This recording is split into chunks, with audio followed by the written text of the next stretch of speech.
ఖమ్మం పట్టణంలో 19వ తారీఖు జరిగే తిరంగా యాత్రలో పెద్ద ఎత్తున ప్రజలందరూ పాల్గొని విజయవంతం చేయవలసిందిగా విజ్ఞప్తి చేస్తుంది భారతీయ జనతా పార్టీ తరఫున. ముఖ్యంగా ప్రజలందరూ, ముఖ్యంగా రైతులు, వ్యాపారస్తులు, విద్యార్థులు, యువకులు, అడ్వకేట్లు, డాక్టర్లు, సమాజంలో ఉన్న అన్ని వర్గాల వారు కూడా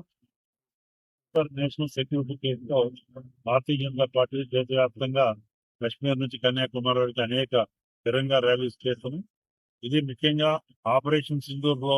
సక్సెస్ఫుల్ గా మన విరోచితంగా పోరాటం చేసినటువంటి సైనికులకి మరి వాళ్ళకు కూడా శుభాకాంక్షలు తెలియజేస్తూ, ముఖ్యంగా టెర్రరిస్టులు ఏదైతే పెద్ద ఎత్తున పాకిస్తాన్ ప్రేరేపిత టెర్రరిస్టులు ఇండియా మీద దశాబ్దాలుగా వచ్చిన అడగాలి, దానికి పెద్ద ఎత్తున నరేంద్ర మోదీ గారి నాయకత్వంలో మన వివిధ దళాలు కూడా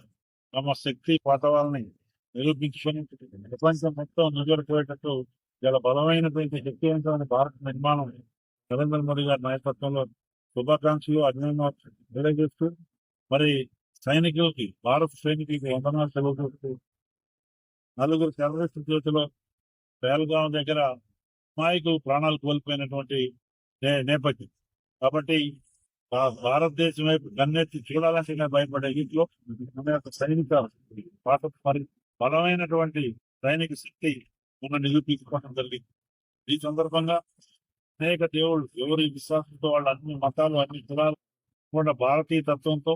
ఏహో భారత్ కాన్సెప్ట్ తో మనం అందరం కూడా ఈ యొక్క తిరంగా యాత్రలో పెద్ద ఎత్తున పార్టిసిపేట్ చేయవలసిందిగా రాజకీయాలకు అభిప్రాయం, వర్గాలు, కులాలు అన్నిటికీ అతీతంగా భారతీయ తత్వంతో మనం అందరం కూడా ఈ సమయంలో భారత ప్రభుత్వానికి, నరేంద్ర మోడీ గారి నాయకత్వానికి, రాష్ట్రపతి గారి ఆశీస్సులతో సైనికుల మనోధైర్యం పెరిగేటట్టు అన్ని రకాలుగా మనం మరి నిండగా ఉండాల్సినటువంటి స్ఫూర్తిదాయక యాత్రలు అని చెప్పి సందర్భంగా మరి రిటైర్డ్ సైనికులు కానీ మరి అన్ని వర్గాలు కూడా ఇందులో పార్టిసిపేట్ చేయవలసిందిగా ఖమ్మంలో జరిగే ఈ 19వ తారీఖు ఈ మరి జన యాత్రగా,